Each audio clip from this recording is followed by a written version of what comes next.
Assalamualaikum warahmatullahi wabarakatuh. Perkenalkan, nama saya Fatah Septian dari kelas 10 TAB. Pernahkah Anda bertanya-tanya mengapa mesin dua tak bisa menghasilkan tenaga lebih cepat meskipun desainnya lebih sederhana? Mesin dua tak adalah jenis mesin pembakaran yang menyelesaikan satu siklus usaha hanya dalam dua langkah, yaitu langkah kompresi atau hisap dan langkah usaha atau pembuangan.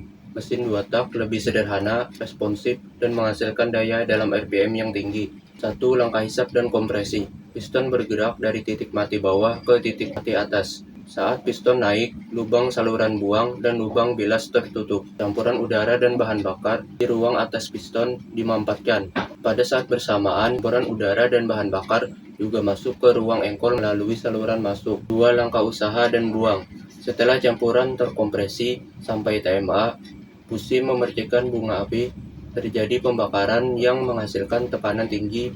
Piston didorong ke bawah menuju TMB, menghasilkan tenaga. Di saat piston turun, saluran pembuangan dan saluran bilas terbuka. Gas sisa hasil pembakaran dikeluarkan melalui saluran buang, dan campuran baru dari ruang engkol terdorong masuk ke ruang bakar.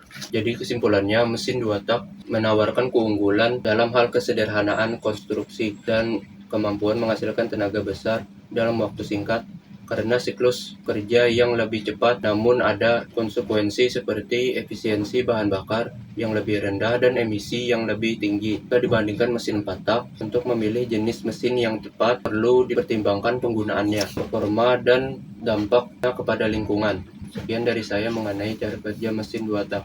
Assalamualaikum warahmatullahi wabarakatuh.